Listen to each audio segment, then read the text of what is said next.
Bom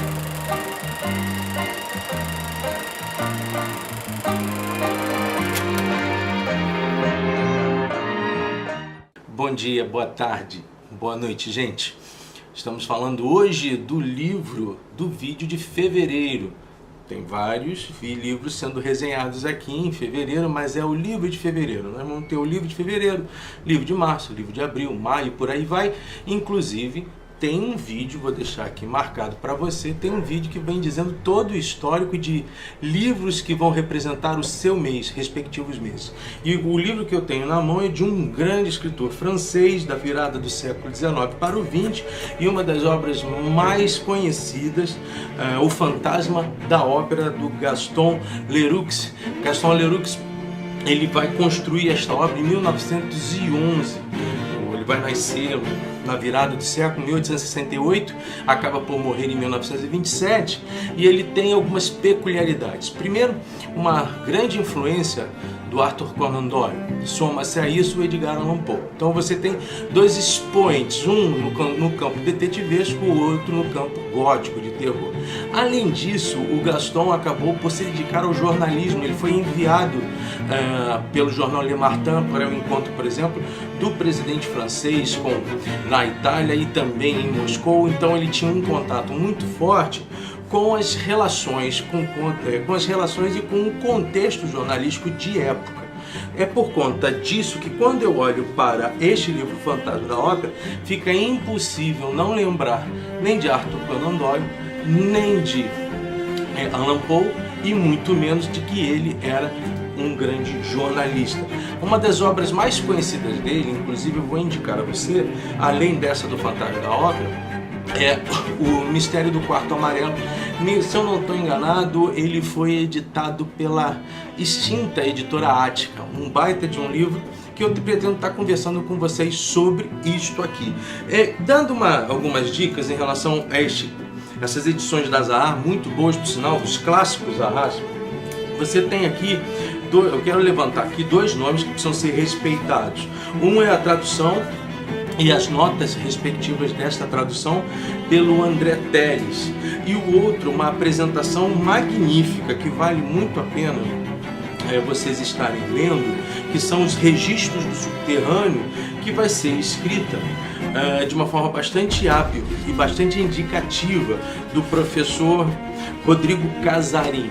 Então, normalmente os livros, eu tenho alguns outros livros aqui, Os Três Mosqueteiros, os livros do Júlio Verne, quase todos eles pelo clássico Zahar, e acho interessante que você busque essas obras. Se você souber procurar, você vai conseguir isso aí por R$35, R$36, se você der sorte até menos. E agora, se você quiser investir num livro novo, talvez você vá pagar um pouquinho mais caro, mas eu digo a você que é importante essas obras, porque não vale a pena apenas você ler o contexto do livro sem entender o que cercava esse autor quando da construção desse livro. Aqui fica colocado de uma forma muito clara que o Gaston, ele pôde perceber nos espaços e em eventos e nos espaços aonde passou a ser a Ópera de Paris, elementos que vão fundamentar essa sua obra, esse seu romance, que é um romance gótico. Ele pode ser considerado um romance gótico, pode ser considerado um romance gótico.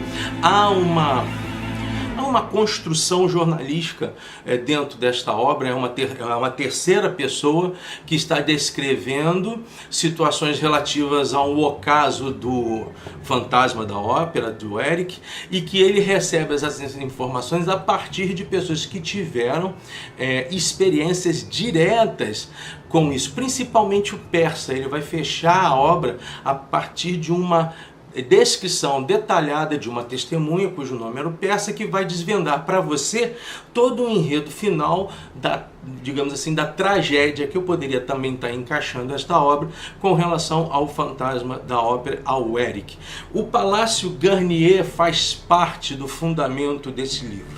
O Palácio Garnier vai ser feito por Charles Garnier. E isso aconteceu porque Napoleão III quando estava se encaminhando, 15, 16 anos antes, em 14 de janeiro de 1858, ele estava se encaminhando para uma peça e sofreu um atentado. A partir daí, ele achou que deveria ser a Casa de Artes de Paris não deveria ser mais no lugar onde era, na Pelletier, e passar então para o local aonde foi construído o Casa de Artes de Paris. Certo? Então, quando o Gaston vai conhecer este lugar, ele tem uma antítese, não, mas ele tem dois tipos de ambientes. O ambiente do palácio propriamente dito, ele é totalmente iluminado, cheio de espaços belíssimos, uma construção para receber, obviamente, o imperador, receber as pessoas, os parisienses, os turistas, grandes obras. Então ele tem esse luxo do palácio, mas o que mais interessa aqui é o subsolo, porque é do subsolo que vai sair provavelmente a inspiração para este romance. Esse subsolo era cheio de porões, tinha um grande lago, tá? Guetos, espaços bastante escuros e local facilmente aberto para alguém poder se locomover internamente. Fora isso, ele está muito ligado também a um exercício que existia anteriormente de mineração em Paris, e também, inclusive citado dentro do livro, existem os corredores que fazem parte de um histórico da Comuna de Paris, que acontece um pouco antes, na verdade, não um século, mas uns 40 anos, 50 anos antes da fundação da casa do Palácio de Paris, né? Então você tem um contexto histórico que vai viabilizando algumas outras situações que me parecem, eu não digo necessariamente que ele tenha induzido isso ao livro, mas que para mim é muito latente. Você tem uma Europa que no final do século XIX, principalmente depois das guerras napoleônicas, você já tinha uma vontade de paz a partir da Paz Perpétua, um documento, uma obra de Immanuel Kant que propunha países republicanos sem exércitos para que se constituíssem então todas as relações pelo campo diplomático, e isso, de uma forma ou de outra, vai ser o nascedor da inspiração, ou a inspiração para o nascimento da ONU, digamos assim, mas propondo que a Europa vivesse em paz. Se você fizer uma pesquisa histórica, as grandes guerras do mundo se deram a partir da Europa. Óbvio, houve outras tantas batalhas no Oriente, houve batalhas na África, mas o conteúdo das grandes batalhas mundiais, e você poderia incluir aí as batalhas napoleônicas do início do século XIX, elas vão ser fundadas, vão sair de nações europeias. Primeira Guerra Mundial, Segunda Guerra Mundial, as batalhas napoleônicas, a Guerra dos 100 Anos, todas elas acontecem naquele continente. Então, hoje em dia, enquanto a Europa solicita paz a todo mundo, me parece que seria muito mais importante para que ela fizesse uma revisão do seu Estado e da sua própria história, para perceber se ela ainda também não participe, não fomenta contextos beligerantes e sai um pouquinho daquele seu discurso que nos parece um discurso culturalmente educado, superior, mas que só maqueia os processos diplomáticos de uma Europa que sempre dominou, que sempre invadiu, que sempre tomou. Não é à toa que Paris, obviamente, é uma cidade riquíssima, com um contexto e um perfume cultural maravilhoso que deve ser valorizado. Mas eu não me lembro de ter nascido nenhum faraó de dinastia nenhuma do Egito em Paris. Por que será que eles chegaram até lá? Fica aí essa dica. Mas, de uma certa forma, vale também para o livro. É a situação da esperança. E por que era da esperança maquiada pelo temor? Isso se encaixa dentro da obra do Gaston, porque você tem o fantasma da ópera como alguém que já vive dentro desse local já há algum tempo e que tem então uma associação com os seus antigos diretores.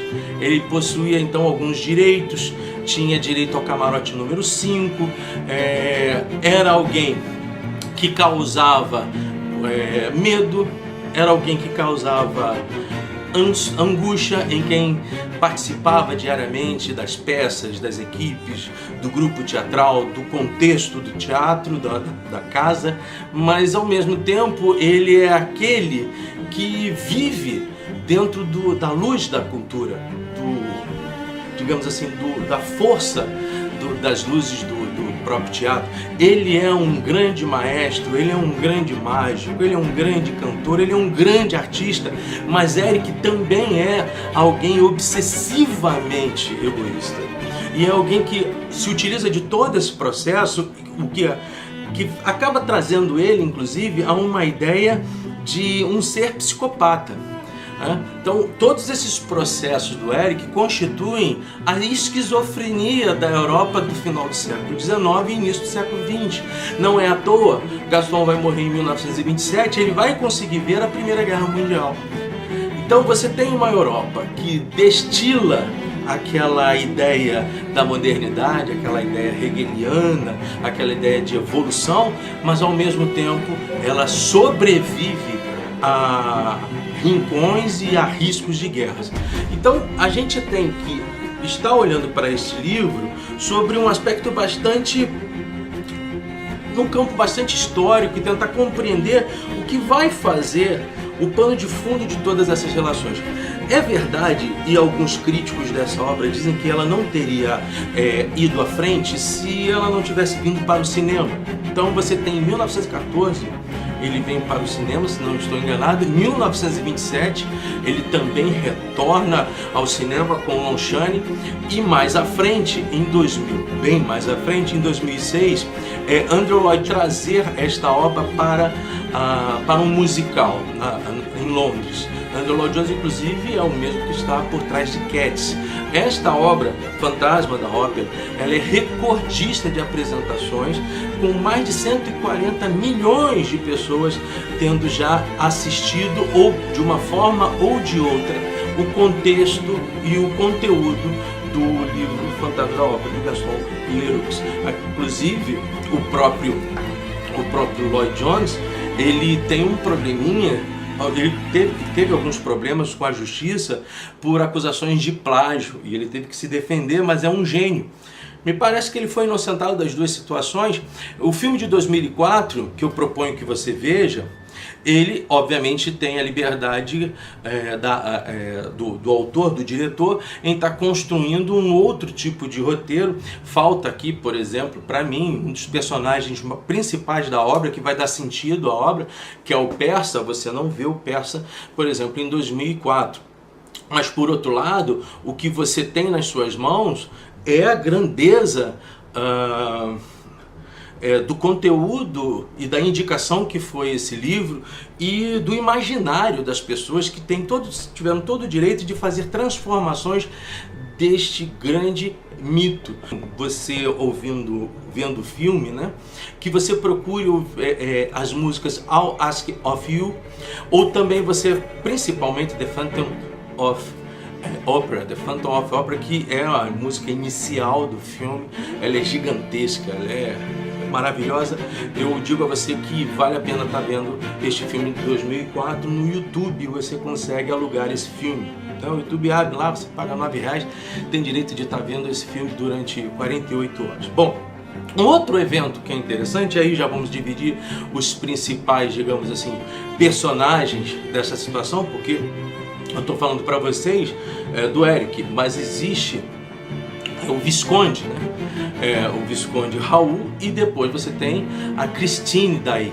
Esses são, digamos assim, os três personagens centrais que vão fazer uma espécie de pilares mesmo para estar construindo o corpo do romance.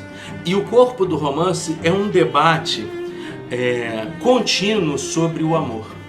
Mas a questão que fica é se o que existe lá dentro é definitivamente o desvendar do amor.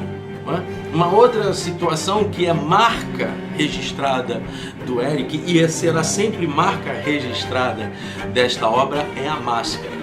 quão importante é a máscara para uma pessoa, que ela não é somente deformada por fora, também é deformada por dentro. O Eric, ele nasce com um problema estético no rosto, as descrições são as piores possíveis, ausência de nariz, a face retorcida, o que o obriga a usar uma certa máscara, né? Então ele tem a feiura do Eric e a deformação do Eric exteriormente, ela é o espelho da deformação também do Eric no seu interior. Mas só que esta trama, ela também faz ela nos empurra a analisar o quão também é deformado o aristocraticamente belo, né? Como as relações na luz, por vezes, são tão deformadas quanto as relações na obscuridade. Como os porões de Eric, eles são tão deformados quanto os luces de Raul. E Christine fica em meio a essas duas lutas de homens apaixonados. Eu até estava fazendo uma análise sobre isso. Uma das questões que eu sempre faço é: será que Eric, ele é o Mefisto de Goethe para Christine? Será que ele é aquele que cobra o amor de Christine por algo que ele deu, e eu vou dizer isso para você já? Ou será que dentro desta relação a Christine deixa de ser o Fausto e passa a ser a Sybil Vane de Dorian Gray, né? Aquela paixão repentina de Dorian Gray, que representaria Dorian Gray na pessoa do Visconde Raul, e que pode em algum momento esta paixão simplesmente sumir. O fato é que tanto no musical quanto no filme, e também tem uma série britânica, acho que de 5 capítulos, normalmente a temática, e é uma temática rigorosamente chata do cinema, em querer mostrar o bem e o mal, o mocinho e o vilão, ela força então que as pessoas deformem cada vez mais o Eric e livrem o Raul de Chantny desse processo, quando ele é tão malicioso, ele é tão manipulador quanto foi o Eric. O fato é que a Christine, ela tem um sonho da arte, ela tem um sonho da música, ela quer ser uma cantora, ela faz parte do grupo de ratinhas do teatro. Ratinhas são, e a própria explicação dada em meio a esta obra, são aquelas meninas que estão no hall das pessoas que trabalham e que vão participar das óperas e das peças, e que são iniciantes. Inclusive, faça atenção, porque ele é um romance histórico, ele traz personagens reais de época para dentro do enredo. Prestem atenção nos nomes que estão citados na obra. Logo no primeiro ou segundo capítulo, uma das cantoras citadas pela obra foi uma das maiores alunas de alguém nada mais, nada menos que Carlos Gomes, o brasileiro Carlos Gomes. Para que você entenda como nós temos um valor que não mensuramos. E aí vai um grande alerta para você. O brasileiro, ele tem um conteúdo crítico de si mesmo e uma alma meio vira-lata de si mesmo, que é capaz de eliminar personalidades. Então Monteiro Lobato, o próprio Carlos Gomes, Getúlio Vargas, Dom Pedro II, Visconde de Mauá, essas situações todas, pelo que eu tenho visto nos últimos dias, que fazem com que um youtuber questione o ensino da literatura a partir de Machado de Assis, elas são a contramão da civilização brasileira. Se você quer destruir uma civilização, retire símbolos culturais que possam potencializar um cenário não ufanista, mas um cenário, e não nacionalista, mas um cenário brasileirista, se eu pudesse dizer assim, para que nossos meninos, adolescentes, jovens passem a entender definitivamente o quanto a sociedade brasileira e a cultura brasileira projetou para fora as questões relativas ao carnaval, a cultura negra, africana que nos chegou aqui, mas por que não dizer a bossa nova, as construções e a maravilha que foi a bossa nova, a conquista que ela vai fazer em todo o mundo. Ou seja, a gente precisa passar a valorar os nossos, não porque os de fora valorizam, mas é porque os nossos têm capacidade, tiveram capacidade de construção cultural, influência cultural. O que dizer então de Carlos Gomes, não é? Este é um processo que a gente precisa trazer para cá. Mas aí, vamos lá, vamos voltar para a conversa central do livro. O que você tem na mão me pareceu assim. O Eric, se eu fosse trazer para o campo filosófico, o Eric em relação a Christine é aquela vontade de potência nietzschiana, certo? E por que é a vontade de potência? É aquilo que sai de dentro. E é aquilo que dá um salto, aquilo que projeta o Eric. O Eric é um dínamo.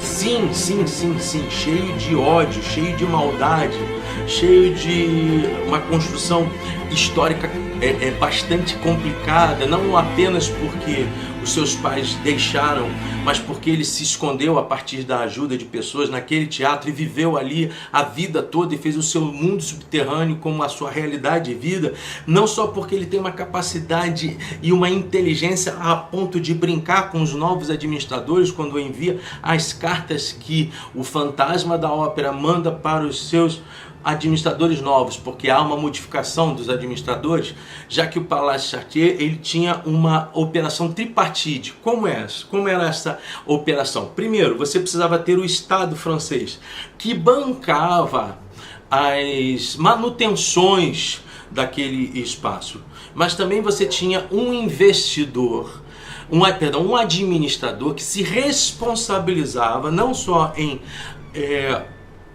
catalisar e captar valores para as peças internas, como também para projetar novas obras. Então você tinha empresários ali dentro que trabalhavam, e esses dois administradores novos, eles são o Festin e o Armand. No cinema sai o Ferdinand, mas é Armand. Esses caras eles têm por si a responsabilidade de gerenciar tudo que está lá dentro. E o Visconde Raoul é ser o mecenas das peças todas. E acidentalmente o Visconde acaba recuperando uma lembrança em relação a Christine. Vou chegar lá porque o romance ele é tão rápido, ele é tão potencialmente rápido e forte que eu posso estar enrolando alguma coisa para você. Primeiro fato, se então você tem o Eric como aquela vontade de potência nietzschiana, eu consigo enxergar em Raoul aquela vontade de Schopenhauer. É aquela vontade que está escondida em todos nós, seja você aristocrata, seja você um servo, seja você o chefe, seja você o funcionário ou a funcionária.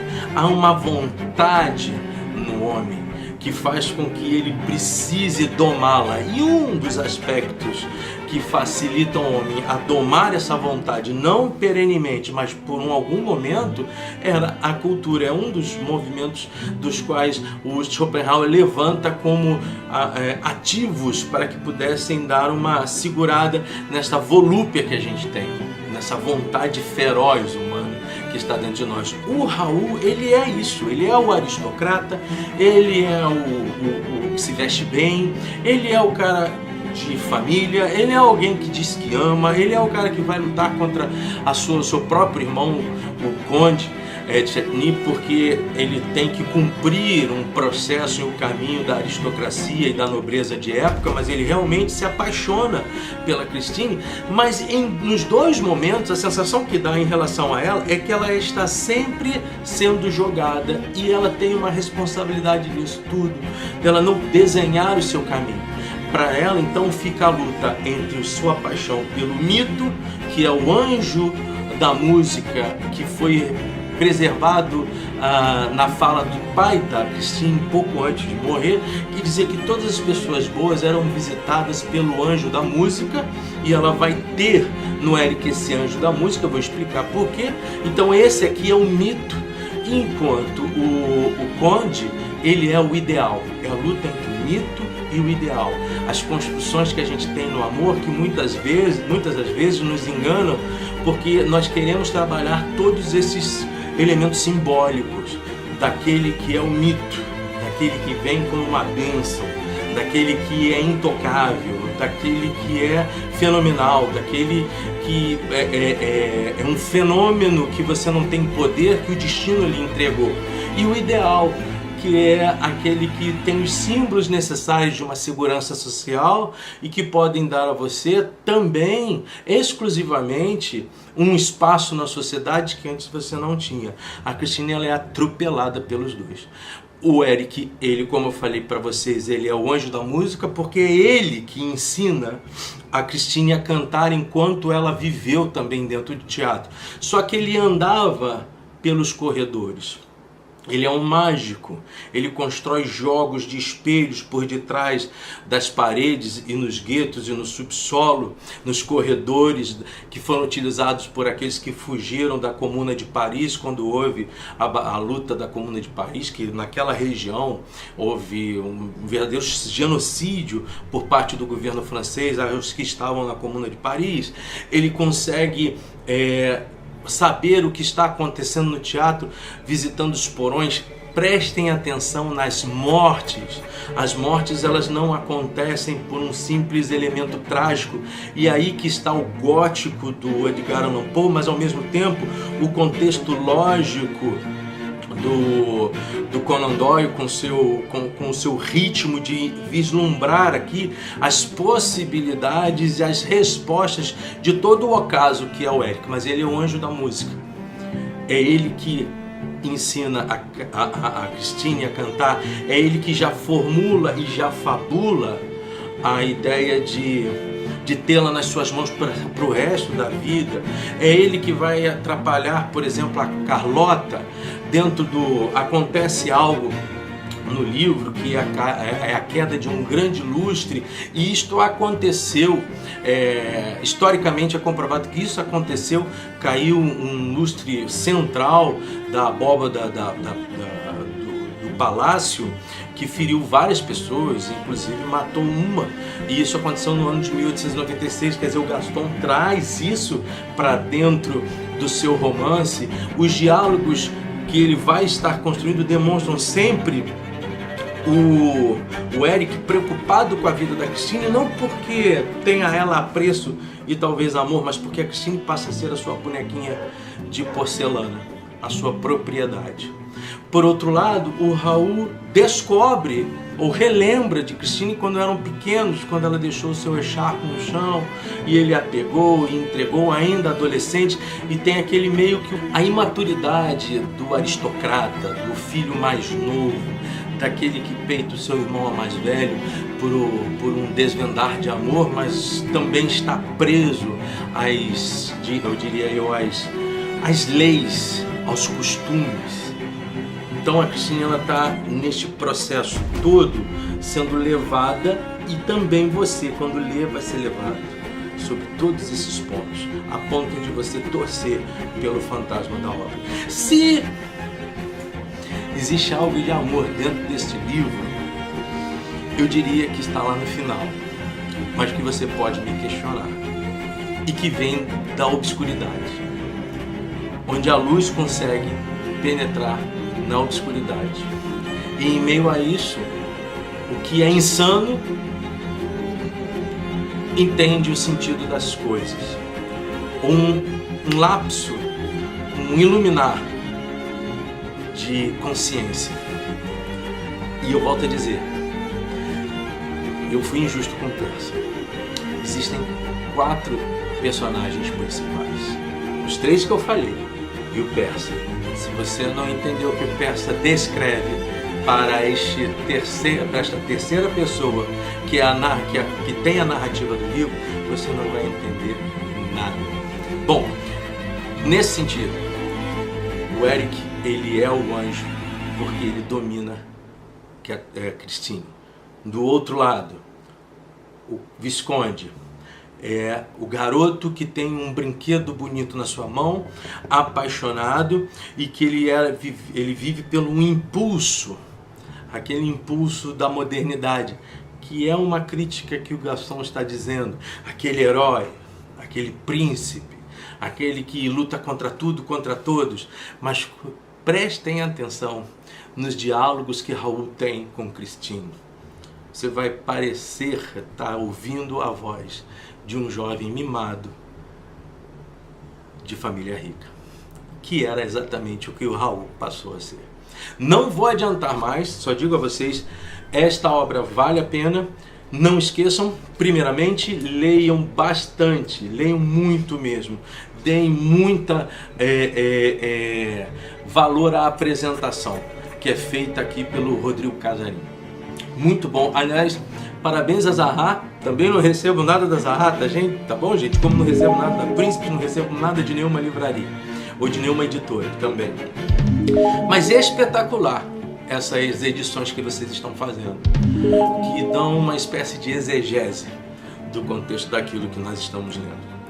Não deixem, gente, de clicar aqui e curtir o nosso canal. Ele está crescendo no YouTube do jeito que eu queria, pouquinho, mas cada vez mais denso, cada vez mais costurando e edificando as relações. Vamos ver como é que a gente vai andar nisso. Então, se puder, curte mesmo, participe. Nós temos nossa página no MeWe, lá no Instagram, e temos um grupo lá no Facebook. Todos eles virando as páginas, você vai conseguir descobrir onde nós estamos e vai ser um prazer ter você do nosso lado. Como eu sempre digo, supere-se, aprenda mais, ler é bom. Nós fechamos esta semana Escravidão, do Laurentino Gomes, e eu vou trazer, possivelmente, um curso bastante conhecido de você para a semana que vem. Até lá, obrigado.